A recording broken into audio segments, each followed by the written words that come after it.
Sot paradite folëm pak për përkthimin e ri, Biblia Kristoforiti i dytë, çfarë ka të re, arsyet që pse ky projekt filloi për përkthimin e Biblës, metodën e përkthimit, filozofinë e përkthimit, edhe disa shembuj në lidhje me gjërat e reja që janë në këtë përkthim.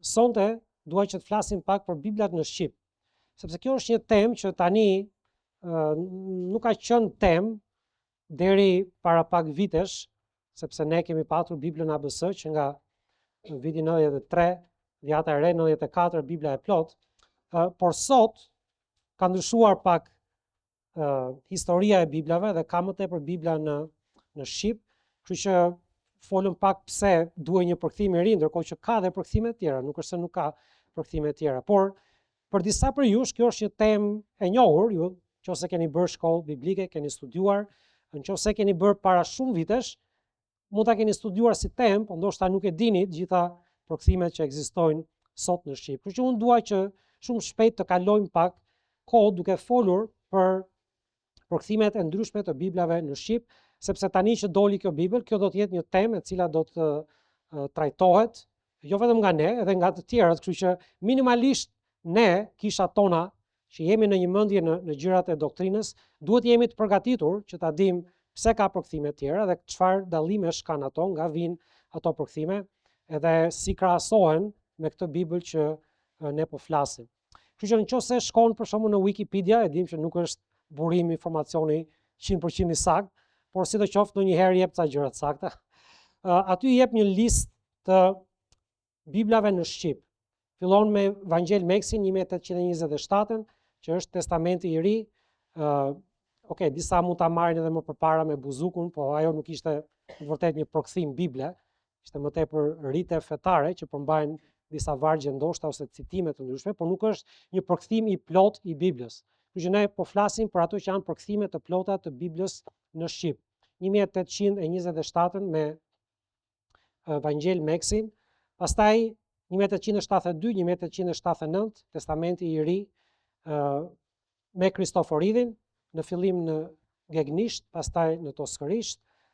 Bibla ECM 1993 është një përkthim i perifrazuar, jo fjalë për fjalë, do shpjegojmë pak çfarë do të thotë. Bibla katolike, faktikisht që 1977, domën Simon Filipaj, shqiptar nga Mali i Zi, bëri në vitin 77 dhjatën e re, por e plot u botua në vitin 1994, në të njëjtën kohë kur doli edhe Bibla ABS. Bibla ABS pati pastaj mbas vitit 94 një përditësim që u bë më vonë 2008, besoj në mos gaboj 2011. Pastaj është Bibla CHC, Vladimir Dervishi është autori i saj, por vetëm Testamenti i ri, ai nuk arriti ndroi jetë përpara se të mbaronte Testamentin e vjetër, kështu që ekziston në shqip në këtë formë, vitin 2007 u publikua Zëri i Zotit nga Shërbimi Informativ Biblik, tingëllon pak si ai tjetri, por nuk është ai. Zëri i Zotit quhet, kjo është përkthyer nga gjermanishtja, nga Bibla e Luterit në gjermanisht. Por edhe kjo vetëm Testamenti i ri, nuk është e plot. Bibla së bashku në vitin 2020, që është një Bibël e plot, pra Testamenti i vjetër dhe Testamenti i ri. Bibla Pro, që ka filluar pak a shumë dikur e vitit 2021, 2020-2021, ka botuar Testamentin e ri dhe është ende në proces, nuk është përfunduar e tëra. Dhe Bibla Kristoforiti i dytë 2026 e plot, Testamenti i vjetër edhe i ri. Edhe shumë njerëz patjetër kur i thua që ka disa Bibla në shqip, do thonë, po nga ndryshojnë përkthimet nga njëri tjetri. Edhe unë dua që të flas për disa nga arsyet që pse kur ti merr një Bibël në dorë mund të jetë ndryshe nga një Bibël tjetër, megjithëse mund të jetë në të njëjtën gjuhë, në gjuhën shqipe apo edhe në gjuhë të tjera, mund të ekzistojnë disa versione të Biblave. Dhe ka disa arsye që pse ato ndryshojnë nga njëra tjetra. Së pari ka të bëjë me filozofinë e përkthimit. Tani nuk i kam renditur këto sipas rëndësisë, në fund fare do e përmend pak edhe sipas rëndësisë, por po jap disa nga gjërat që ndikojnë në përkthimet e ndryshme dhe ndryshimet që kanë nga njëri tjetri. Filozofia e përkthimit janë dy forma kryesore që përdoren në përkthim. I pari është përkthim fjalë për fjalë dhe i dyti është mendim për mendim, që ne e quajmë edhe i perifrazuar. Dhe kjo ndikon sepse qasja që dikush kanë ndaj mënyrës si do e përkthej Biblën, ndikon në vendimarrje kur ai përballet me tekstin biblik. Së dyti është teksti burimor, pra nga është përkthyer kjo Bibël, cili është teksti që ata kanë përdorur. Së treti është njohuria e Biblës dhe doktrinës shëndosh, dhe e katërt njohuritë e gjuhëve nga përkthyesit po përkthejnë. Kështu që së pari do fillojmë me filozofinë e përkthimit, fjalë për fjalë apo mendim për mendim. Padyshim që Bibla Kristoforidi II është një përkthim fjalë për fjalë. Nuk është e vetmja, Bibla ABS ka të njëjtën qasje, është përkthim fjalë për fjalë. Bibla Pro gjithashtu është një përkthim fjalë për fjalë. Ka Bibla të tjera që nuk janë fjalë për fjalë, janë mendim për mendim ose Bibla të perifrazuara. Por ne theksojmë rëndësinë e përkthimit fjalë për fjalë, sepse ne besojmë që fjalët janë të Zotit edhe jo të përkthyesit. Për shembull, nëse krahasojmë disa vargje të një përkthimi fjalë për fjalë me një përkthim të perifrazuar, te Para Mbretërve për shembull 10:14 thuhet: tani pesha e ari që i vinte Solomonit në një vit ishte 666 talenta ari. Nëse krahasojmë këtë me Biblën së bashku, edhe të gjitha këto Biblat kanë nga një përcaktim me shkronja. Bibla Kristoforidi II quhet Krist 2, kjo është emërtimi i tij i shkurtër. Bibla së bashku quhet AL1, nuk e di pse i kanë vënë këto emërtime, po Bibla ABS është ABS, por dhe ALBB. Nëse e kërkoni në internet, ta dini që këto janë shkronjat që përputhen me përkthimet përkatëse, po sa herë që është AL1-shi është Bibla së bashku. Bibla së bashku të njëjtën varg e përkthen të tillë që thot pesha e arit që i vinte çdo vit Solomonit ishte 20 ton. Pra ajo që ata kanë bërë në përkthimin e perifrazuar është që kanë marrë fjalën 666 talenta ari dhe kanë përkthyer, nëse mund ta themi kështu në shqip, nga talenta që është matëse e peshës në kohën e Solomonit, në diçka që ne përdorim sot. Ne sot nuk përdorim talenta, edhe unë e kuptoj pse ata e kanë bërë diçka të tillë, sepse kush përdor talenta sot, i lexon kaq talenta arit, se ke iden se çfarë peshe ka kjo. Kështu që në mendjen e tyre ata nuk kanë një përkthim fjalë për fjalë, kështu që përkthimi mendim për mendim ose i perifrazuar funksionon në këtë mënyrë. Përkthyesi i lexon vargun dhe mundohet që ta sjellë në gjuhën e lexuesit, duke formuluar atë sipas fjalëve që ai mendon, ai si përkthyes mendon që e sjell më të qartë për lexuesin. Dhe pavarësisht motivit të mirë të përkthyesit në këtë rast, ajo që ndodh është që në mënyrë vetvetiu zhduken fjalë që janë të rëndësishme në tekst.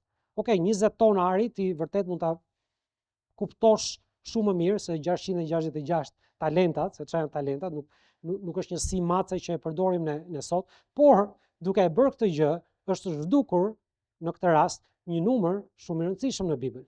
666 është një numër shumë specifik që Zoti thotë tek Zbulesa 13, kush ka vesh, le të dëgjoj, ti kushtoj vëmendje këtij numri, sepse ai lidhet direkt me Antikrishtin.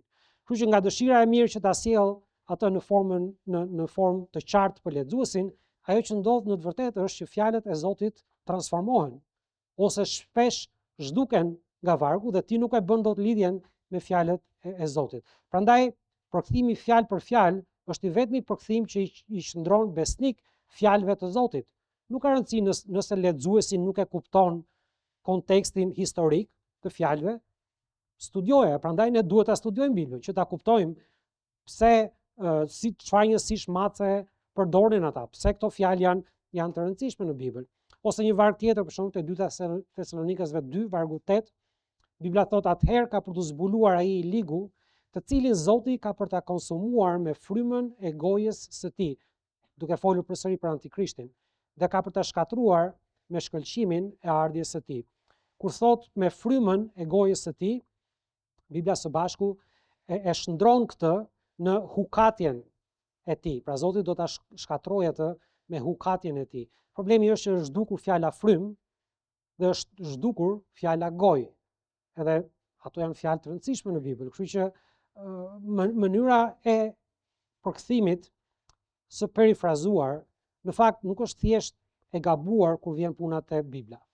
është një formë shumë e rrezikshme e trajtimit edhe qëndrimit ndaj shkrimit të shenjtë. Sepse nëse kthehemi në kohë që nga fillimi, ajo që djalli bëri së pari kundër njeriut edhe kundër Perëndisë është që të sulmonte fjalët e Perëndisë. Dhe ai mori atë që Zoti kishte thënë edhe bëri një përkthim të perifrazuar.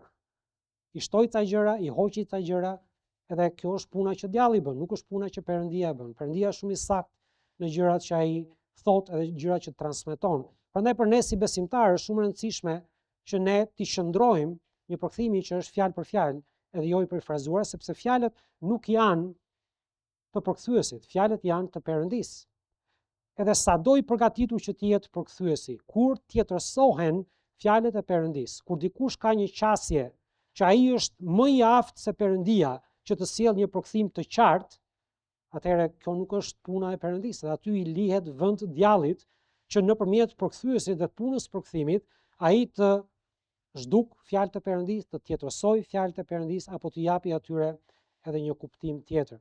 Te parë Thesalonikasve 5:23 për shembull, është një nga vargjet që tregon që ne si qenie të krijuar në shëmbëllimin e Perëndisë, ne kemi 3 pjesë. Edhe Pali thot vetë Perëndia i paqes ju shenjtëroft tërësisht. Dhe i lutem Perëndisë që i tërë fryma dhe shpirti dhe trupi juaj të mirëmbahen të pafajsueshëm deri në ardhin e Zotit tonë Jezu Krisht. Pali thot që ne kemi 3 pjesë. Ne kemi një trup, ne kemi një frymë edhe ne kemi një shpirt. Dhe vetë Perëndia është trini, dhe si i tillë ne jemi krijuar në shëmbëllimin e Perëndisë, edhe ne kemi 3 pjesë. Por një përkthim i perifrazuar, Bibla së Bashku në këtë rast, edhe nuk është se po e kap me një version specifik, por faktikisht nga gjitha versionet që unë përmenda deri tani, që janë në listën e përkthimeve në shqip, janë vetëm 3 versione të cilat janë në përdorim. Pra është Bibla e re, Kristoforiti II, Bibla së Bashku dhe Bibla Pro. Kështu që nuk do merrem shumë me të tjerat, sepse praktikisht ato nuk përdoren nga kishat e sotme. Por së Bashku thot te njëjti varg para Thesalonikasve 5:23, në vend që thot trup, shpirt dhe frymë, thot shpirt, mendje dhe trup. Edhe është dukur fryma, duket sikur njeriu nuk ka frymë. Por nëse ti nuk ke frymë, atëherë ti nuk provon dot nga Bibla që edhe ti je krijuar në shëmbëllimin e Perëndisë, që njeriu ka 3 pjesë. Kështu që duke zhdukur fjalën frymë dhe duke bashkuar shpirtin me mendjen, së bashku ti ke humbur 1/3 e asaj që njeriu është.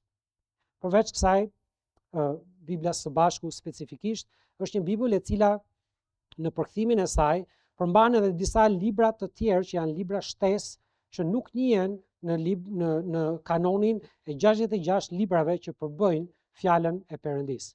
Këto janë libra që janë me përmbajtje historike të hebrejve, por nuk janë libra të frymëzuar nga Perëndia, nuk janë njohur asnjëherë nga kishat ungjillore si shkrimi i shenjtë. Për shembull, kur është hera e fundit që pastor Sazani tha hapeni Biblën tek libri Tobias, ose Juditat, ose Makabejve, ose Urtia, ose Siraku, Baruku, Ezra 1, edhe Ezra 1, apo Danieli grek, apo Esteri grek. Këto janë Biblat të cilat, to janë librat të cilat janë në traditën historik, që janë në traditën historik të hebrejve, por nuk janë libra pjesë të frymëzimit të Perëndisë. Pse janë përfshirë këto libra në Biblën së Bashku? Sepse Bibla së Bashku ka qenë një projekt i një përkthimi, siç e përmban edhe emri së Bashku, nga përfaqësues të 3 grupimeve fetare që identifikohen si të krishtera në Shqip. Pra, një prift katolik, një prift ortodoks dhe një protestant. Dhe gjithë ideja ka qenë që të bëni një Bibël që do përdorej nga të gjithë, prandaj quhet së Bashku.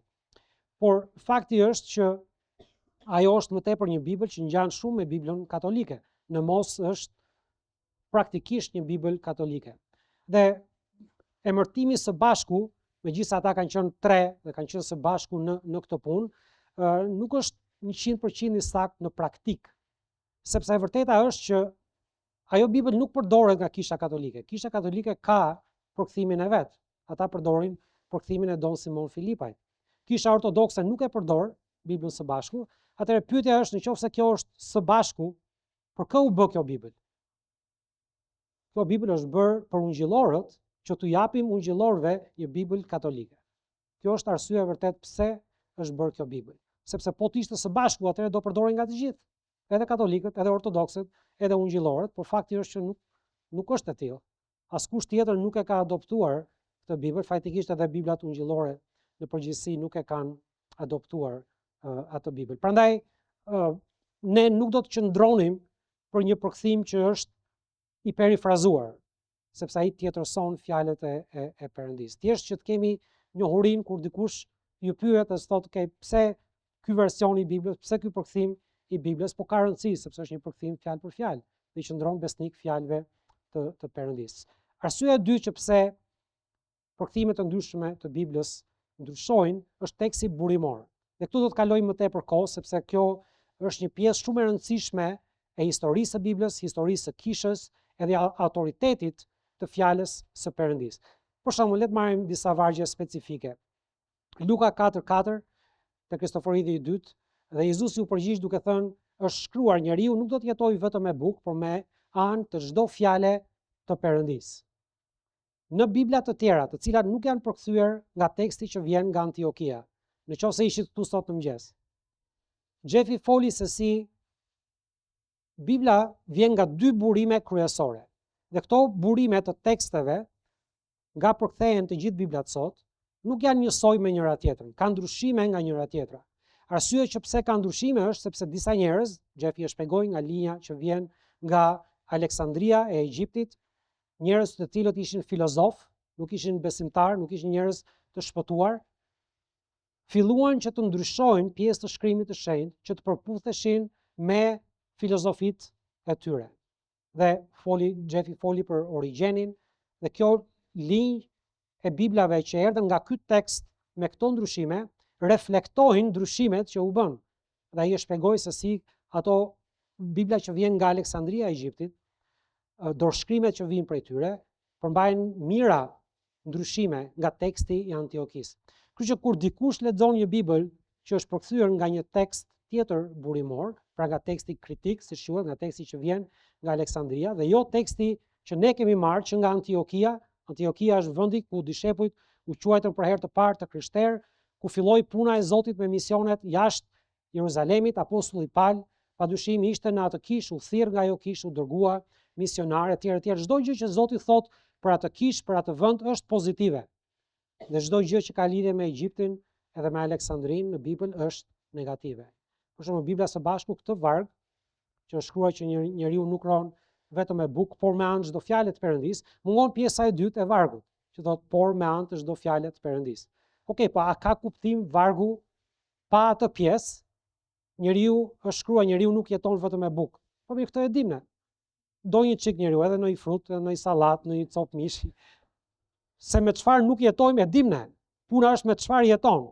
Dhe ajo pjesë e vargut është zhdukur. Bibla në të njëjtën mënyrë, megjithse Bibla është një përkthim fjalë për fjalë dhe jo i perifrazuar si Bibla së bashku, kjo pjesë e vargut mungon. Dhe arsyeja është sepse ato të dyja, pavarësisht se ka qasje të ndryshme në formën e përkthimit, të dyja kanë të njëjtin tekst burimor. Dhe nëse vargu nuk është, ose pjesa e vargut nuk është në tekstin burimor, nuk ka rëndësi se sa i Zoti është përkthyesi. Ajo gjë mungon, nuk ka çfarë të përkthej kur vargu nuk e përmban këtë gjë.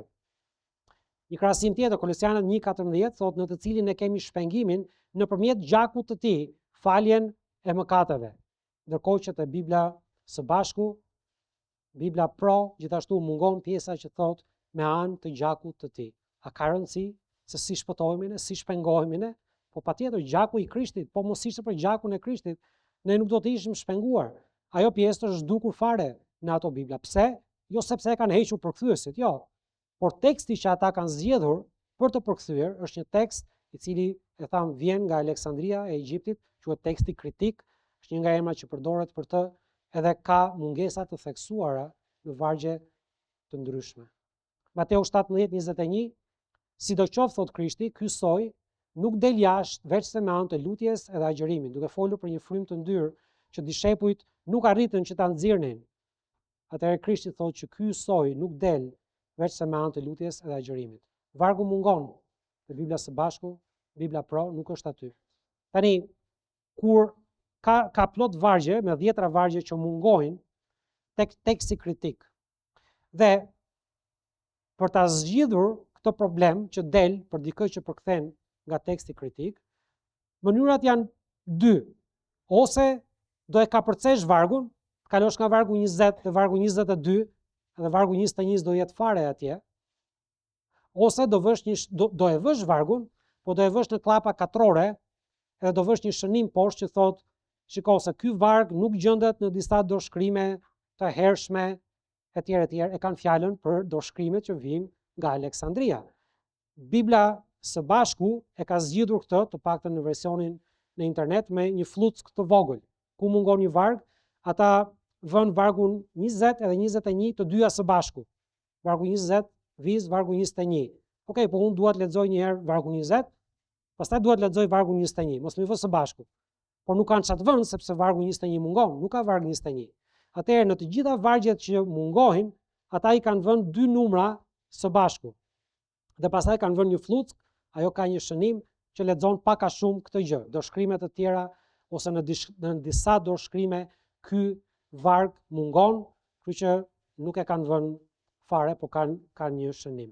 Bibla Pro e ka vënë në klapa katrore dhe pastaj me një shënim që thot diçka të ngjashme që ky varg nuk ekziston në dorëshkrimet më të hershme. Do flasim pak për dorëshkrimet më të hershme, po e kanë fjalën për dorëshkrimet që vijnë nga Aleksandria e Egjiptit. Marku 7:16, nëse dikush ka vesh për të dëgjuar, le të dëgjojë.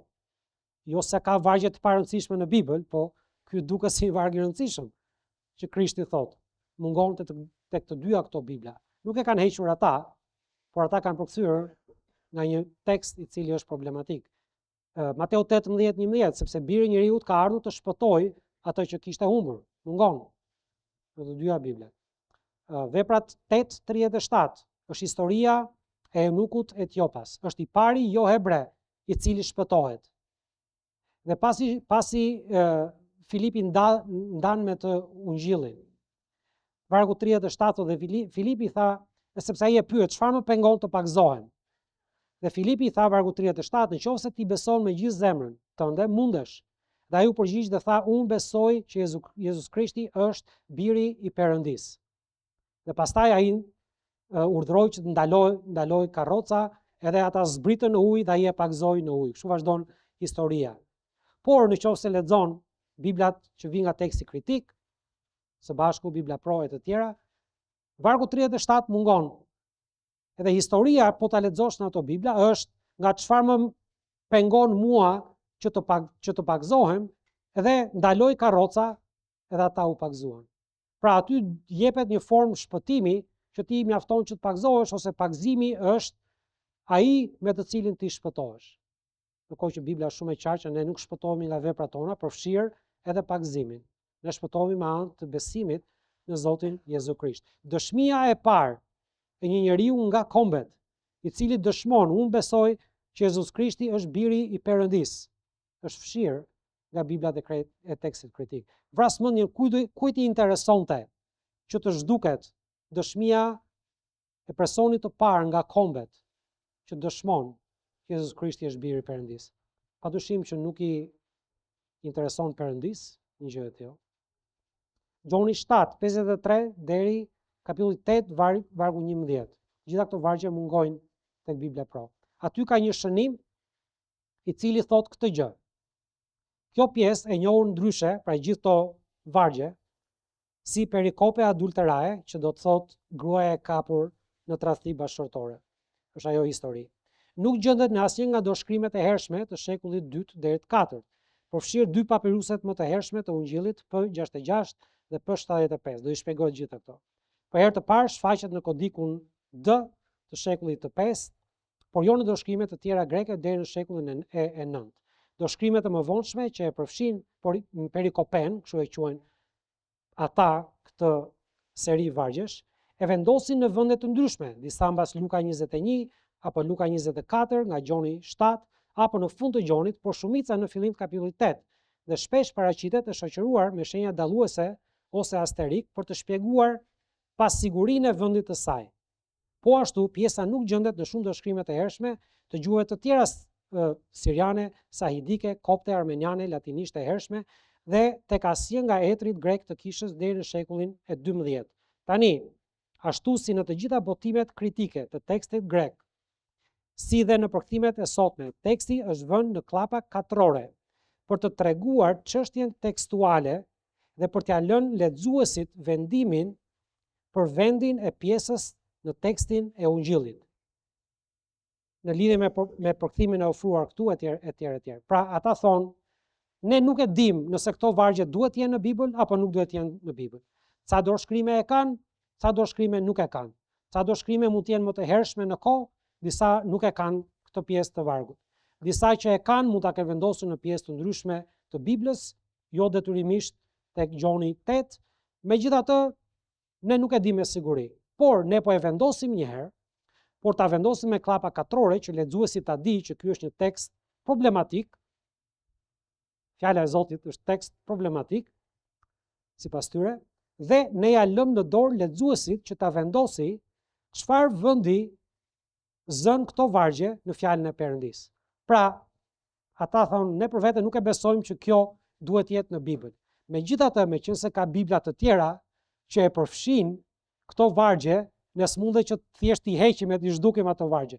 Kështu që për të qenë brenda, po i vëmë në klapa, po për të vëmë edhe një shënim që t'i themi lexuesit që shiko, ne nuk e dim për veten tonë, po ti bëj çfarë duash. Nëse do që ato të jenë në Bibël, okay. Nëse nuk do që të mos jenë në Bibël, nuk ka problem. Si ta doj lexuesi. Kjo është ajo që thon fjalë për fjalë, nuk po i shtoj asnjë gjë. Marku 16, vargjet 9 deri në 20 mungojnë te teksti kritik. Është fundi i Ungjillit të Markut. 12 vargjet e fundit nuk ekzistojnë. Tani, ato nuk ekzistojnë nga dorëshkrimet, nga teksti kritik, nga janë përkthyer këto dy Bibla. Megjithatë, ata i kanë vendosur, sepse nuk mund të zhdukin 12 vargje në Bibël pa lënë gjurmë. Mund ta bëjmë në një varg të vetëm, po 12 si zhduk dot pa lënë gjurmë. Kështu që çfarë bëjnë? Vënë një shënim që thotë Ungjilli i Markut, dhe ky është përfundimi i gjatë i Markut, që nga vargu 9, që ti ta dish që ka një përfundim të shkurtër të Markut, që mbaron në vargun 8. Dhe Bibla Pro ka këtë shënim. Thotë kjo pjesë e njohur ndryshe si mbyllja e gjatë e Markut mungon në disa kodik të rëndësishëm, në shumë variante në gjuhë të tjera, të vjetra dhe të disa nga etrit e kishës, por nga ana tjetër gjendet në shumë kodik të tjerë edhe tek etrit e kishës. Gjithsesi, Jeronimi dhe Eusebi, dëgjuan për Eusebin sot në mëngjes, nuk njihnin asnjë dorëshkrim që të përmbante mbylljen e gjatë në thonjza, dhe dorëshkrimet të ndryshme përmbajnë komente me anë të faqes që shënojnë se dorëshkrime më të vjetra greke nuk i përmbajnë këto vargje. Po ashtu, dorëshkrimet të tjera që e përmbajnë këtë tekst paraqisin simbole të kopistëve për të treguar se kjo pjesë e tekstit ishte me dyshim, por përveç dëshmive të jashtme, pra dorëshkrimore, ky tekst paraqet ndryshime edhe për sa u përket dëshmive të brendshme gjuhësore, qoftë në lidhje me fjalorin, qoftë në lidhje me stilin e shkrimit. Tani, presje, ashtu si në të gjitha botimet kritike moderne, nga teksti kritik, të tekstit grek, si dhe në përkthimet e sotme, teksti është vënë në klapa katrore për të treguar problematikën dhe për t'ia lënë lexuesit vendimin për vendin e tij në tekstin e Ungjillit. I lexova këto që ta dini që ky refren dhe këto lloj shënimesh e shoqërojnë të dy këto përkthime sa herë që ka vargje që mungojnë. Dhe ata thonë, shiko, ka ca dorëshkrime që nuk e kanë këto vargje. Po dorëshkrimet për cilat ata po flasin janë ato që Xhefi përmendi sot mëngjes, dorëshkrimet që vijnë nga Aleksandria, dorëshkrimet që Origjeni dhe të tjerë i ndryshuan vargjet. Dhe kur ata thonë që nuk gjenden në disa dorëshkrime, është vërtet, nuk gjenden. Por pastaj thonë që ne po i vendosim një herë, meqense është janë në dorëshkrime të tjera, pra nga dorëshkrime që vijnë nga Antiokia, por ne ja lëm në dorë lexuesit që të vendosi çfarë vendi kanë këto vargje në tekstin e Ungjillit. Padyshim, kjo është një gjë shumë e rrezikshme. Jo vetëm që nuk është biblike, por është një gjë që nuk origjinon me Perëndin. Sepse që ti lësh dikujt diçka në dorë, do të thotë që ti e ke vetë në dorë së pari.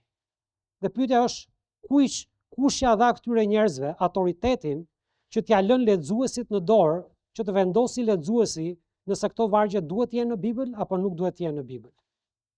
Kush ja dha këtyre këtë autoritet? Ne ja lëm lexuesit në dorë, po lexuesi mund të vendosë edhe që Kurani është fjala e Perëndis.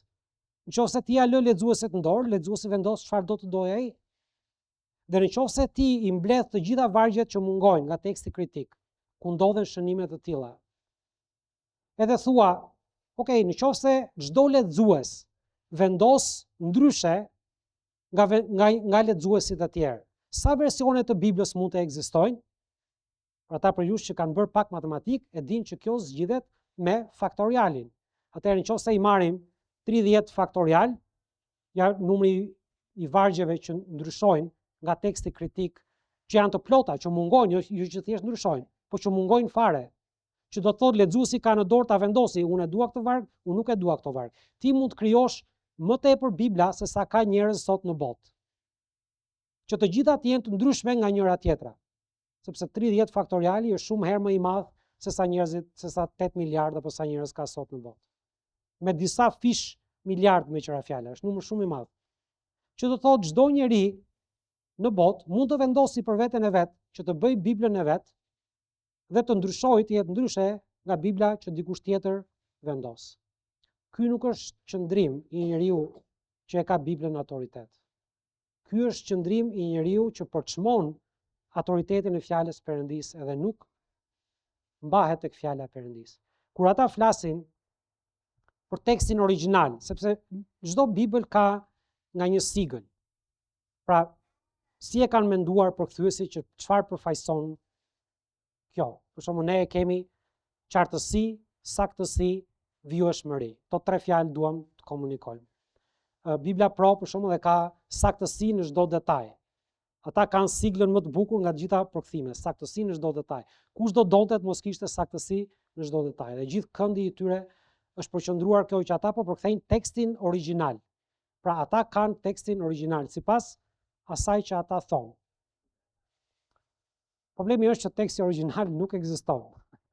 Nuk ka asnjë varg nga të gjitha dorëshkrimet që i kanë mbijetuar kohës, dhe nuk janë të pakta, janë gati 6000 dorëshkrime të dhjatës së re në greqisht, por asnjëra prej tyre nuk është teksti origjinal.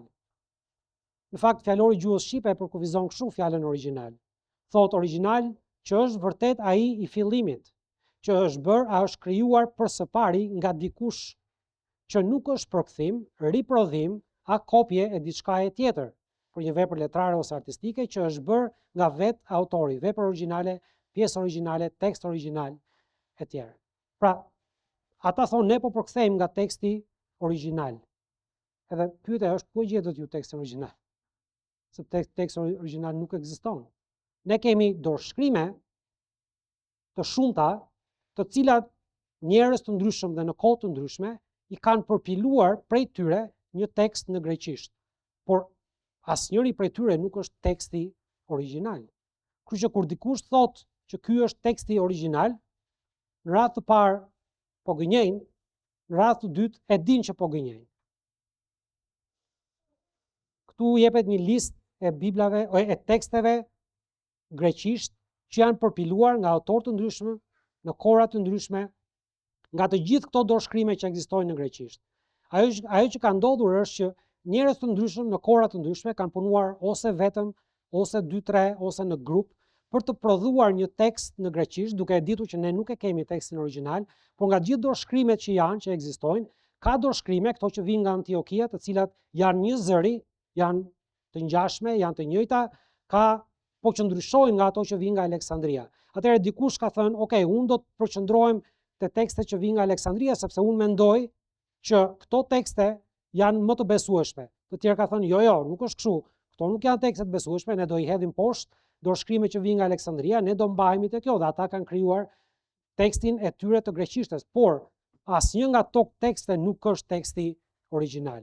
Ktu keni një listë të gjitha teksteve në greqisht që janë përpiluar në kohë të ndryshme nga njerëz të ndryshme. Në anën e majtë keni emrin se si njihet përkthimi ose teksti greqisht, kush e ka prodhuar pra, edhe viti kur ato janë prodhuar. Ja rreth 30 tekste greqishte nga të cilat përkthehen Biblat në kohën e sotme edhe që atëherë kur ka filluar përkthimi i Biblës.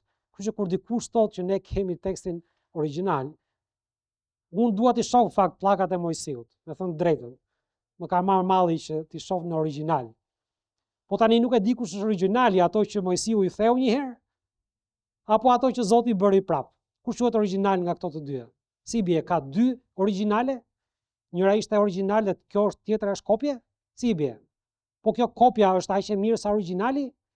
Sepse gjithë loja e atyre që nuk besojnë te autoriteti i shkrimit është që të bëjnë ty të besosh që ata kanë diçka që ti nuk e ke. Dhe ti nuk mund ta njohësh. Kështu që ti në vend që të kesh Biblën autoritet, duhet t'i përulemi këtyre se këta janë shkollar, këta janë njerëz që kanë diploma, kanë doktoratura, atëherë këta duhet ta dinë fjalën e Perëndis. Unë i shkreti nuk marr vesh nga këto gjëra. Kështu që unë nuk mund ta njoh çfarë thot Zoti. Atëherë nuk do kem Biblën autoritet, do kem këta njerëz autoritet. Kjo është fryma pas së cilës vjen qasja që e gjithë ky mendim ose kjo qasje që ata kanë ndaj fjalës Perëndis origjinon. Padyshim që kjo gjë nuk është biblike. Përveç kësaj, teksti kritik në burim është që tekst i cili përmban mira e mira ndryshime. Tani unë nuk kam kohë që të merrem me gjitha ato, por i kam shënimet. Dhe ndoshta dash Zoti një ditë do t'i bëjmë publike të gjitha shënimet, sepse ata që studiojnë Biblën duhet ta dinë. Po le të flasim për disa prej tyre, okay? Që janë flagrante, nuk di çfarë t'i quaj të tjera. Një vlla i dashur në Krishtin u mërzit sepse unë i quajta gënjeshtra. E tha kjo është një fjalë shumë e fortë që ti thuash gënjeshtra. Okej, le të shohim. Hebrejt 9, 3 dhe 4. Bibla Pro lexon kështu. Thotë dhe mbas perdës së dytë ishte një tent, ajo që quhet shenjtërore e shenjtërores, që kishte një altar të art temjani dhe arkën e beslidhjes të mbështjellë nga çdo anë me ar, dhe në të cilën gjendej një shtyp i art që kishte manën dhe shkopi i Aronit që mbuloi si dhe rrasat e beslidhjes. Pra, ata thonë që në tabernakull, në shkretë të tjerë, te Eksodi, ku Zoti ndërtoi tabernakullin, ishte perdja e parë që ishte hyrja në tabernakull, dhe pastaj ishte një perde e dytë, veli, i cili u nda më dysh kur Krishti vdiq në kryq, i cili ndante pjesën e parë shenjtërore nga vendi më të shenjtë. Në vendin më të shenjtë gjendej vetëm arka e beslidhjes, nuk ishte gjë tjetër. Dhe aty vetëm kryeprifti mund të hynte një herë në vit për shlyrje për mëkatet e tij dhe mëkatet e të gjithë popullit. Por këtu thuhet që mbas perdës së dytë, pra aty ku ishte arka e beslidhjes, ishte dhe altari i temjanit. Problemi është që altari i temjanit ishte përpara perdes dhe jo mbas perdes. Sepse te Eksodi 30, vargu 5, thotë ke për ta vënë altarin përpara velit, jo mbas velit. Tani, ata se kanë përkthyer akoma dhjatën e vjetër, kështu që kanë përkthyer një herë të re, e kanë nxjerrë dhjatën e re, edhe thonë, unë marrë lexoj, them, lexoj altari i temjanit është mbas velit. Wow, si ka mundësi? Shkoj te Eksodi, jo më vlla, është përpara velit. Për mëtej, nëse keni parë një pikturë ose diçka që dikush e ka krijuar se si dukej tabernakulli, ndoshta e keni në ekran brapa, është shumë e qartë që altari i temjanit është përpara velit edhe jo mbas. Domethënë nuk kërkon ndonjë njohuri shumë të madhe që ti të jesh ndonjë filozof apo teolog shumë i madh për ta ditur ku ndodhej altari i temjanit. Sepse ato të shkretat vetëm 4 orë ndihesh. Kur ti futesh në tabernakull, sa hap perden e parë, majtas është shandani, në të djathtë është tryeza me bukë të paraqitjes, përpara është altari dhe mbas velit është arka e beslidhjes. Janë vetëm 4 orë ndi aty brenda, nuk është një gjë teologjike e thellë që dikush duhet ta di. Por ajo që ndodh është që kjo gjë krijon një kontradikt. Ai vllai u mërzit dhe tha, po pse i quan ti gënjeshtër? Më fal vlla, po çfarë ta quaj tjetër? Ky thotë që është përpara, vargu tjetër thotë është mbrapa. Tani ku është, para apo mbrapa? Se s'mund të jetë me të dyja. Mua më duket që kjo është gënjeshtër. Se ose njëra thotë të vërtetën, ose tjetra gënjen. Tani cila është? Është e para apo mbrapa? Po kur ta përkthejnë dhjatën e vjetër, nuk e di çfarë do bëjnë. Tjetra është Marku kapitulli i parë, vargjet 2 dhe 3. Teksti i Antiokhis thotë të gjë, sikurse është shkruar në profetët, ja unë dërgoj lajmtarin tim para fytyrës sate, etj. Dhe vargu 3, zëri i njërit që thërret në shkretëtir. Këtu Marku citon 2 profet. Profeti i parë është Malakia, ja unë dërgoj lajmtarin tim, është Malakia 3:1, dhe i dyti është Isaia 40. Prandaj thot, siç është shkruar në profetët, shumës, sepse janë 2 profet që citohen. Por teksti kritik, Malakia 3 është vargu nga vjen citimi i parë. Teksti kritik lexon në këtë mënyrë, siç është shkruar në profetin Isaia, dhe pastaj jep 2 citimet, i pari është nga Malakia dhe i dyti është nga Isaia. Dhe ata thonë, të dyja këto i ka shkruar Isaia. Po jo, si ka shkruar i dyti të dy Isaia, sepse i pari vjen nga Malakia, është shumë e kollajshme ta krahasosh vargjet me njëra tjetrën edhe ta dish nga ka ardhur ai citim. Nuk është problemi i përkthyesve, nuk e kanë ndryshuar përkthyesit. Por teksti nga i cili ata kanë përkthyer është një tekst i cili përmban gënjeshtra, se unë nuk di çfarë të quaj këto gjëra. Dhe problemi nuk është vetëm për të krishterët, problemi është që kjo krijon një kontradikt dhe i jep shans muslimanëve apo të tjerët të cilët vdesin që të thonë Bibla ka kontradikta, ti jep shans atyre edhe shkak që të blasfemojnë Perëndin edhe fjalën e Perëndisë. Dhe thënë, e shef, Bibla ka kontradikta. Këtu thot përpara, këtu thot mbrapa. Luka 2:33 thot, dhe Jozefi dhe ëma u manitën nga ato gjëra që u folën për fëmijën. Por Bibla të tekstit kritik thot, dhe i ati dhe nëna ishin duke u mrekulluar nga ato që fliteshin për të. Bibla na tregon qartë që Jozefi nuk ishte babai i Jezusit, sepse Jezusi lindi nga një virgjëresh. Dhe në qoftë se Jezusi do kishte lindur nga Jozefi, ai nuk do ishte ndryshe nga asnjë mëkatar tjetër. Arsyeja që ai është i veçantë në lindjen e tij fizike është sepse ai lindi nga fryma e shenjtë, nuk lindi nga vullneti i njeriu, por lindi nga vullneti i Atit. Por me këto Bibla, ai është një njeri si çdo të tjerë, siç lind çdo njeri me një atë dhe një nën, kështu lindi edhe Jezusi.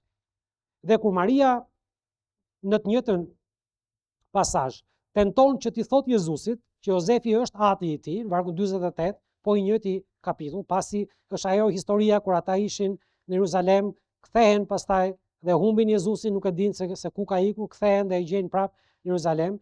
Dhe kur e pan vargu 48, ata u habitën dhe nëna e tij tha, "Bir, pse e sjell kështu me ne?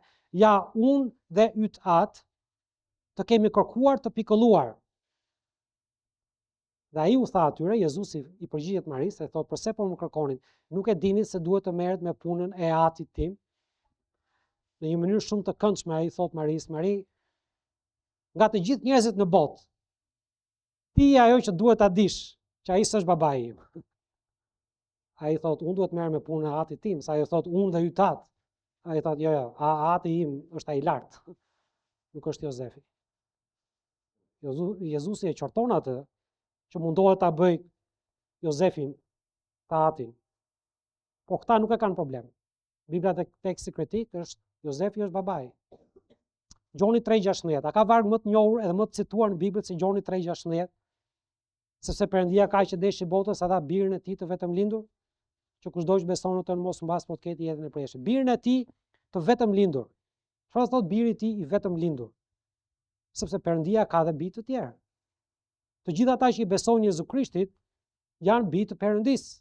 Engjëjt në dhjetën e vjetër quhen bijë të Perëndisë. Izraeli si një kombë quhet bir i Perëndisë.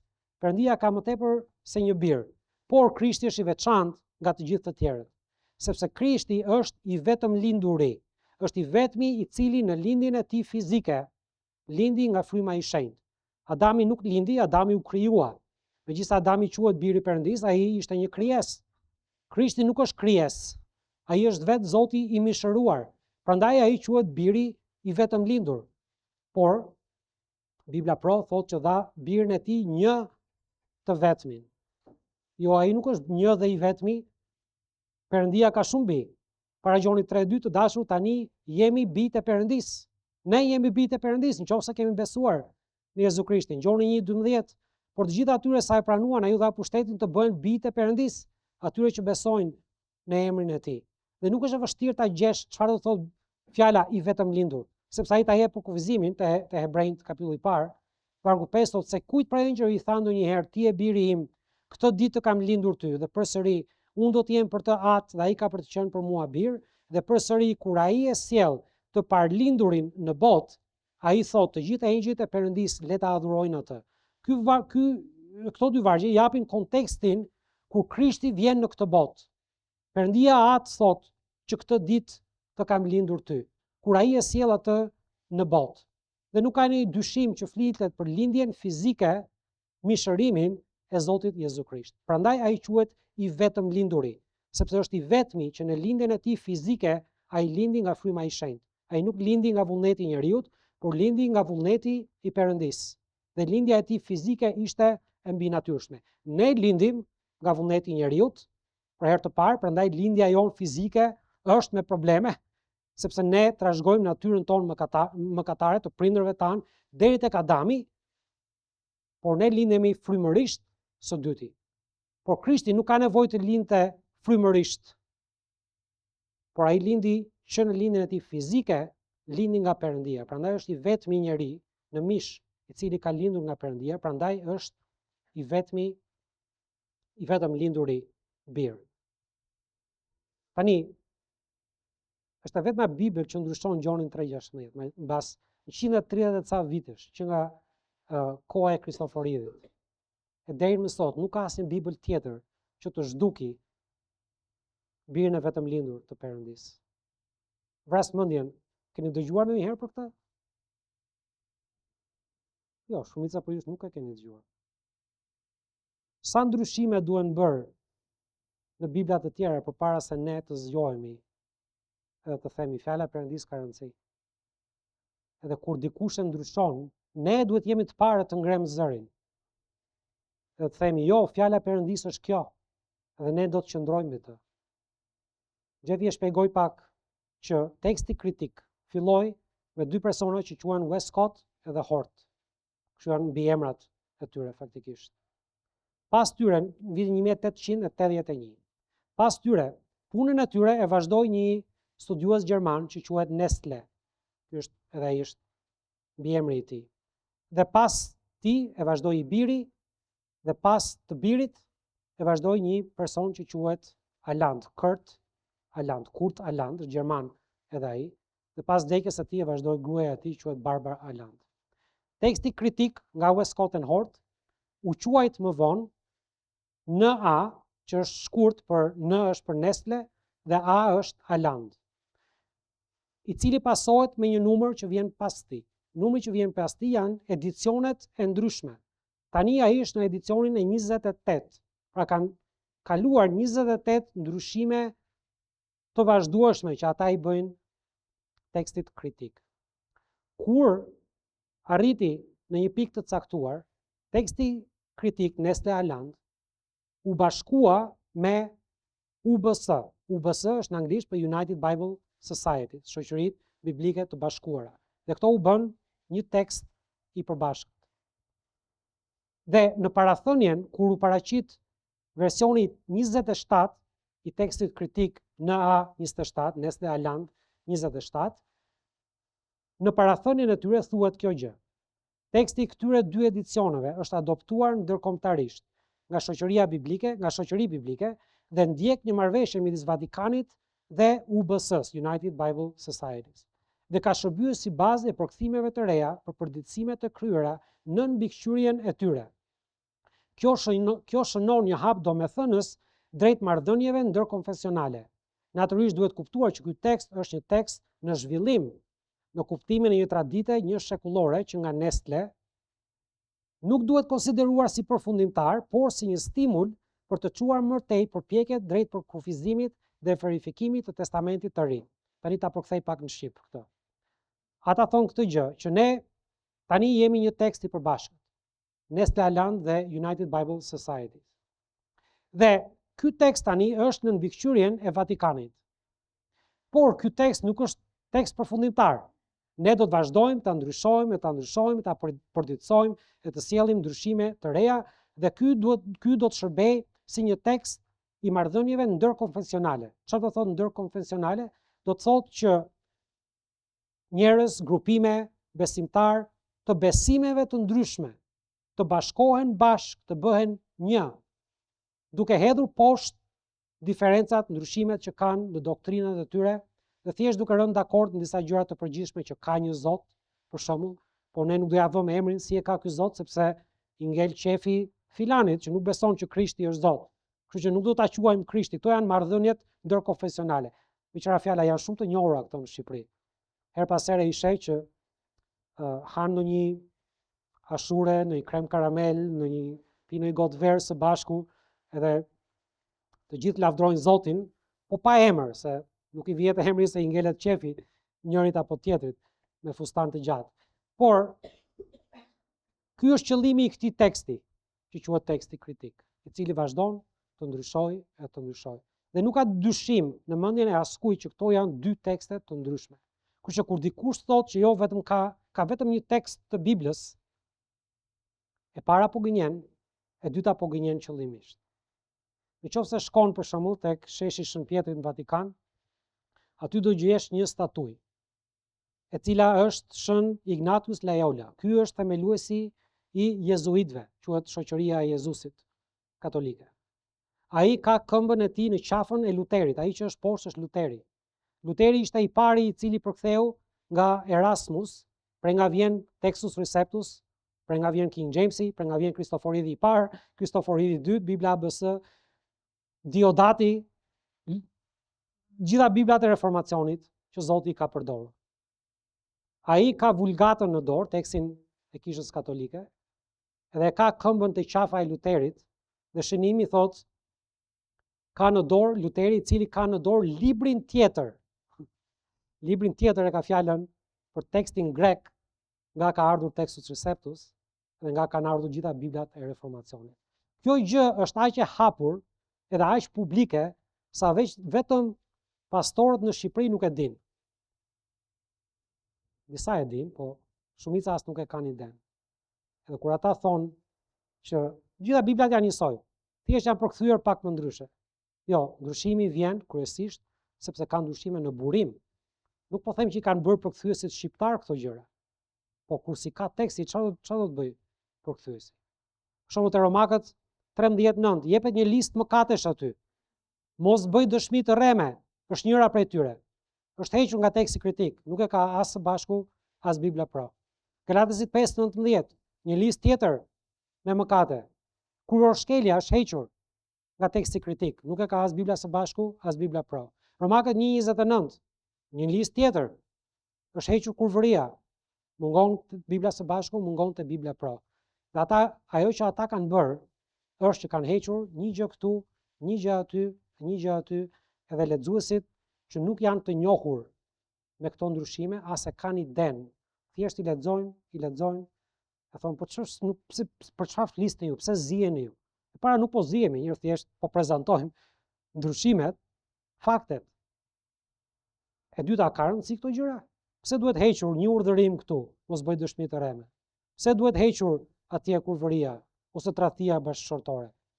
Por thonë, okay, po mund t'i gjesh në vende të tjera. Po i gjen në vende të tjera, i gjen edhe këtu. Pse është hequr kjo? Pse duhet që një besimtar i Biblës të pranojë ndryshime të tilla?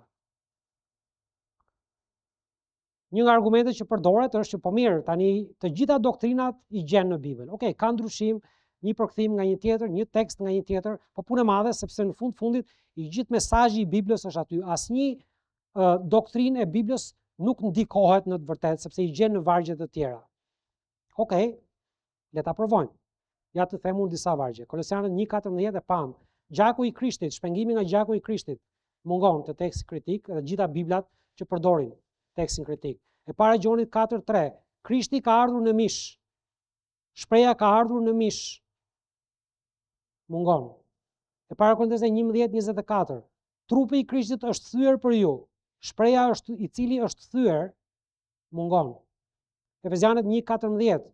Për shpengimin e zotërimit të blerë. Ne jemi të blerë nga gjaku i Krishtit. Mungon. Hebrejt 1:3. Që thot ai na pastroi mëkatet tona me anë të vetvetes. Pra është diçka që Krishti e bëri vet, me anë të vetvetes. Mungon. E para Pjetrit 4:1. Ka vuajtur për ne. Krishti vuajti për ne në mish. Shpreha për ne është zhdukur. E dikush thot, shiko vlla se të gjitha doktrinat i gjen, nuk është një gjë e madhe. I gjen? Ne shpengohemi, po jo nga gjaku i Krishtit, sipas atyre të tjerave. Krishti erdhi, por nuk erdhi në mish. Mund të ketë ardhur si frym, mund të ketë ardhur si fantazëm. Këto ishin doktrina me qëra fjala, quhet arianizëm, doktrina që Krishti erdhi si një frym, si një fantazëm, nuk ishte Perëndia në mish. Vargu e heq. Trupi i tij thot është thyer për ju. Është hequr pjesa që është thyer. Ai e dha trupin për ju. Po jo, ai u thye për ne, jo thjesht e dha për ne. Shpengimi i zotërimit të bler. Nuk jemi bler, sipas tyre. Ai e bëri këtë gjë, e spastroi mëkatet tona me anë të vetvetes. Jo i spastroi, nuk e dim. Ndoshta bëri çik temjan, ndoshta bëri në një gjë tjetër, nuk e dim, po jo me anë të vetvetes, sipas tyre. Krishti vuajti në mish, po jo për ne, sipas tekstit kritik. Thjesht vuajti, siç vuajnë shumë njerëz, vuajti edhe ai. Oh, jo, nuk është ashtu. Ai vuajti për ne. Edhe kur dikush thot që nuk kanë ndryshime apo nuk kanë efekt këto ndryshime, ata nuk i vënë re sepse është një varg këtu, një varg atje, një varg atje, por kur ti mbledh të tëra këto bashk, është e pamundur të mos bësh pyetjet. Kujt i interesonte që të bëshin ndryshime të tilla në Bibël që prekin doktrina kryesore të gjakut të Krishtit, të shpengimit, të faktit që ai na bleu, që trupi i tij u thye, që ai vdiq për ne. Kujt i intereson këto ndryshime? I ndryshojnë Perëndis. Larg qoftë që të themi që djalli ka dorë në këtë gjë. Ata nuk besojnë që djalli sulmon fjalën e Perëndis, dhe ata nuk besojnë që Zoti e ruan fjalën e tij. E gjithë qasja e tyre është që shiko, ne kemi gjithë to dorëshkrime përpara. Zoti nuk ka premtuar që do e ruaj fjalën, ai na ka lënë me këto dorëshkrime. Atëherë çfarë do bëjmë? Hajde ti futemi këtyre, ti zgjidhim. Ca mendojnë kështu, ca mendojnë ashtu. Ata nuk besojnë që Zoti ka premtuar që do ta ruaj, do ta mirëmbaj fjalën e tij, dhe nuk besojnë që djalli e ka sulmuar fjalën e Perëndis. Dhe që të mos i besosh ato gjëra do të thotë që ti nuk i njeh shkrimet. Sepse nëse ka një gjë të qartë në Bibël që nga fillimi i saj, është që djalli ka qenë aktiv që në përballjen e parë me njeriu, ai sulmoi, gjëja e parë që sulmoi ishte fjala e Perëndis. Gjëja e parë që sulmoi është që të vinte dyshim në mendjet e tyre, në mendjet e saj, të Evës së pari dhe më vonë të Adamit, që ajo që Zoti kishte thënë ishte pak më ndryshe. I hodhi një pikë pyetje.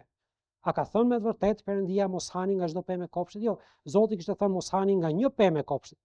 Pa ai e mori atë që kishte thënë Perëndia, e ndryshoi pak edhe i vuri një pikë pyetje në fund.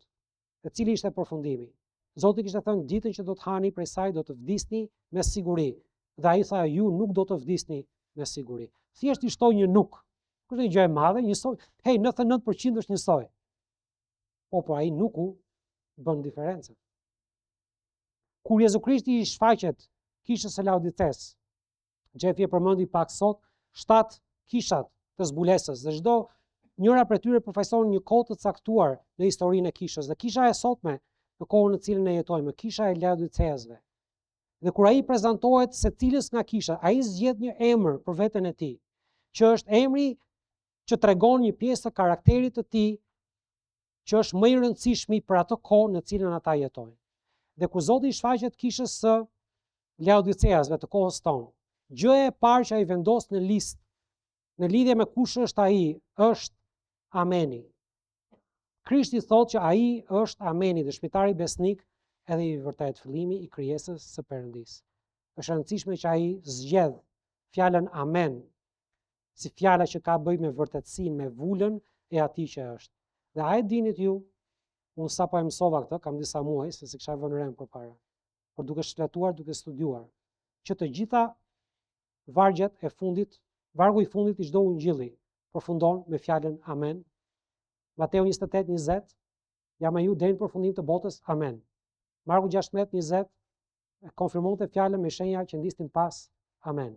Luka 24:43, duke lavdruar bekuar Perëndin, Amen. Gjoni 21:25, ti nxirrte libra që kishin për të shkruar, Amen. A e dini ju se sa vargje të teksti kritik, dhe gjitha Bibla që vijnë nga teksti kritik, e mbajnë fjalën Amen të kungjit? eksaktësisht 0. Fjala amen, fjala e fundit, mungon tek të gjitha. Tani mund ta gjeni tek Marku, sepse tek Marku ata kanë shtuar mbylljen e gjatë të Markut që e quajnë ata. Por mund ta gjeni aty sepse ata besojnë që ai mbaron që në vargun 8. Ata nuk besojnë që vargjet 9 deri në 20, siç fola pak më para, janë në tekst. Kurse po ti hapësh edhe po ti studiosh ato, do shohësh që ameni mungon. Edhe menjëherë kur ja thua dikujt të, po më ç'është amen është kështu, e mbyllim, hajde. S'është një gjë e madhe. Por është gjë shumë e madhe sepse ajo është zvula, unë gjithë flasin për jetën e Krishtit. Dhe ai vendos zvulën në fund duke thënë kjo gjë është e sigurt edhe e vërtet, edhe amen, ajo mban emrin e Krishtit. Dhe kur Krishti zbulohet kujt? Laodices, atyre ku filloi ndryshimi me tekstin kritik nga vinë këto biblat korruptuara. Ai thot, unë jam ameni. E mbani mend atë që ju e hoqët nga të gjithë ungjit në vargun e fundit? Unë jam ai. Unë jam ameni. E unë jam i sigurt edhe i vërtet. Një krahasim tjetër. Bibla Pro së fundi ka botuar edhe një përkthim të tekstit Textus Receptus. Përveç përkthimit të tekstit kritik, ka përbërë edhe një përkthim nga linja e Textus Receptus. Është gjëja e parë që ndodh, që unë dëgjoj, padyshim në shqip, por ndoshta edhe në gjuhë tjera, që i njëjti botues të përkthej dy versione që kontradiktojnë njëri tjetrin. Mirë kur i bëjnë njerëz të ndryshme, po ti vetë të nxjerrësh dy botime, edhe njëri thot kështu, tjetri thot ashtu, dhe të thuash që ky është teksti origjinal, kjo është, s'po e them, po t'ja bësh vetes ashtu. Ja për shembull, teksti kritik i Biblës Pro, zbulesa 12-13, dragoi qëndroi mbi rënën e detit. Dragoi është djalli, sipas zbulesës 12. Kurse te përkthimi i tyre te Textus Receptus thot unë qëndrova, është Gjoni ai që flet. Unë qëndrova mbi rënën e detit. Kush është? Është djalli apo Gjoni? Sepse njëra thotë është djalli, tjetra thotë është Gjoni. Po mirë vëllai, ti s'pas ke dashuri fare, Gjoni, djalli, Gjoni, njësoj tani, ç'a është ky ndryshim? Jo ma shpjego ti, se unë dua të besoj ç'a thot Zoti. Cila është nga të dyja? I njëjti botues i bën të dyja. Thot, ti vëllai nuk e beson tekstin kritik, nuk ka problem. Por ty ne kemi një version tjetër. A do ti që të jetë Gjoni? Na, blije këtë, 30 euro. A do ti që të jetë djalli? Ke të dyja, nuk ka problem. Zgjidh këtë duash ti. Fare, unë dua të di çfarë thot Zoti. Unë nuk dua të zgjedh. Unë nuk vendos çfarë është fjala e Perëndis. Unë jam nështruar fjalës Perëndis. Kolosianët 4:15 flitet për një personazh. Po te Bibla Pro, teksti kritik, Mimfa është femër, kishën që mblidhet në shtëpinë e saj. Por tek versioni tjetër, Textus Receptus është shtëpinë e tij. Nuk e di çka ka ndodhur, por në vitin 2025, kur u botua teksti kritik i Biblës Pro, ishte femër ky person. Në 2026, kur botohet teksti Receptus, e shohim që është bërë mashkull. Nuk e di çfarë është. Femër apo mashkull. Ata shpresojnë që askush mos i vëre këto gjëra. Se nuk ka mundësi një njeri me një qëndrim normal ndaj fjalës Perëndis të botoj gjëra që ata e dinë shumë mirë që janë ndryshe.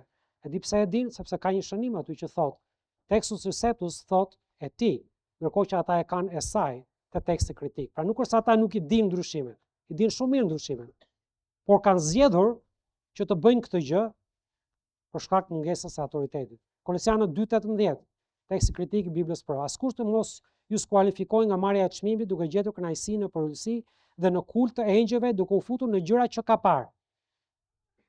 Kurse në versionin tjetër, të potët njëjtit botim, Textus Receptus, thot në gjëra që nuk i ka parë. Vargu është fjalë për fjalë, e vetmja gjë që ndryshon është e i para i ka parë, e dyta nuk i ka parë. Tani cila është? I ka parë apo nuk i ka parë? Jo vëlla, po ti nuk e dashuri. Nuk e di, i ka parë si ka parë, kishte syt mbyllur, nuk e pa, pastaj i hapi syt i pa, çon si ka i pa si pa, njësoj janë. Jo, nuk janë njësoj. Bibla ka autoritet. Por që kur flasim për Biblat në shqip, për përkthime, duhet të dim këtë gjë, që ato ndryshojnë sepse mund të jetë përkthim fjalë për fjalë ose i perifrazuar. Qofse është i parafrazuar, as diskutoj që nuk mund ta marrim për bazë, sepse janë fjalët e përkthyesit, jo fjalët e Perëndisë. Teksti burimor ka shumë rëndësi. Teksti burimor është ajo që jep ndryshimin, ose është në tekst, ose nuk është në tekst. Në qoftë se ti nuk e di që është kjo apo ajo, atëherë ajo punë nuk është për ty. Sepse kur një njeri e merr në dorë edhe lexon varg pas vargu që kjo gjë është problematike. Ky varg ca dorëshkrime e kanë, ca dorëshkrime nuk e kanë. Unë kam një pyetje, a e shton kjo gjë besimin apo dyshimin? Kur unë marr Biblën në dorë, nuk më interesojnë shënimet e askujt, përfshirë ato të mijat. Nuk më interesojnë komentet e askujt. Unë dua të di çfarë thot Zoti. Po kur varg pas vargu lexoj që kjo mund të ishte kështu, po s'është ashtu, po ca dorëshkrime e kanë, ca nuk e kanë, çfarë bën kjo gjë? Sjell ndërtim tek unë apo sjell dyshim? Djalli sjell mjaftueshëm dyshim në jetën tona. Nuk kemi nevojë të na sjellin besimtarët dyshime në lidhje me fjalën e Perëndisë. Dhe nëse ti nuk je i sigurt për veten tënde, cila është e sakta, nuk është për ty ajo gjë. Nuk ka turp të thuash, më vjen keq, po nuk e di. Por që thuash unë do ja lë besimtarëve në dorë të zgjedhin si duhet jetë, e ka parë se ka parë djalli, gjoni, është mashkull, është femër, më vjen keq, po kjo nuk është qëndrimi i një njeriu që ka një autoritet, apo që fjala e Perëndisë jetë autoritet. Tani i mbuluam gjitha këto gjëra, nuk kam kohë të merrem me të tjera, por i mbuluam këto gjëra që ju si kish të jeni të njohur që këto gjëra ekzistojnë. Dhe duhet ta dini që këto gjëra përdoren nga ata që sulmojnë fjalët e Perëndisë për të thënë, e shef, Bibla ka kontradikta. Dhe në një farë mënyrë ata kanë të drejtë, sepse disa Bibla kanë kontradikta. Por kjo nuk do të thotë që premtimet e Perëndisë nuk janë të vërteta.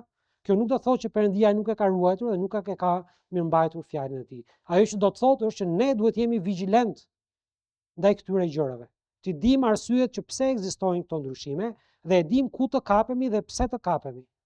Dhe të mos lejojmë djallin të sjellë dyshime në mendjen tonë për autenticitetin dhe saktësinë e fjalëve të Perëndisë. Sepse në momentin që ai fut dyshim në fjalën në zemrën tonë, e ka thënë apo s'e ka thënë Zoti këtë fjalë, atëherë ne i kemi dhënë vend djallit. Dhe kur ne i japim vend atij, atëherë ai na shkatron në kuptimin frymëror, në kuptimin emocional, në kuptimin e mendimeve tona, të ecjes tonë, nëse nuk kemi sigurinë e fjalëve të Perëndisë. Foli Xhefi sot nga fjalët e urta. Ai ka shkruar fjalën që të na japi sigurishmërinë e fjalëve të tij. Dhe ne mund të qëndrojmë. Ky shpjegim nuk është në asnjë formë përmburrje apo krenari, nuk është si për të përdorur si një shpatë kundër të tjerëve. Ju lutem mos dilni që këtej dhe filloni luftra me ata që besojnë ndryshe. Nuk është ky qëllimi. Duhet të dini që shumë njerëz as e kanë iden që këto gjëra ekzistojnë. Ndoshta disa prej jush përpara këtij mesazhi as ju nuk e dinit. Kështu që qëllimi nuk është që të fillojmë luftë me dikë, apo të kapemi me dikë, apo të zihemi me dikë. Qëllimi është që ne për veten tonë të jemi të përgatitur, që të japim një përgjigje që pse ne besojmë që Bibla ka autoritet. Pse ne nuk jemi Nikolait dhe nuk besojmë në një sistem ku dikush ushtron autoritet mbi ne, për shkak se ata kanë tekstin origjinal në thonjza, apo sepse ata kanë doktoratura. Ndërkohë që fryma e shenjtë as llogaritet fare si faktor që ai është ai që na mëson të vërtetën. Kështu që merrni këto gjëra me zemër për të ditur që pse ne flasim kaq shumë për autoritetin e fjalës, sepse ka rëndësi. Pse ne besojmë që fjalët e veçanta janë të vërteta. Dhe për ta ditur, nëse dikush ju pyet pse ka shumë versione të Biblës, pse kjo edhe jo një tjetër. Ka një arsye pse është kjo edhe jo një tjetër. Dhe megjithëse kjo nuk është shtëruese si temë, kaq kohë kemi në dispozicion, por patjetër është një temë që meriton që të flitet gjithmonë e më tepër, që ne si besimtarë të jemi të përgatitur. Dhe themi jo, unë e di që mund të besoj fjalës së Perëndisë, sepse unë besoj karakterit të Perëndisë. Dhe e di që ai ka qenë i përfshirë jo vetëm në frymëzimin e fjalës në origjinal, por në vazhdimsi, duke i ruajtur fjalët, duke i mirëmbajtur dhe duke na i sjell edhe në gjuhën tonë fjalë të pastra edhe të kulluara.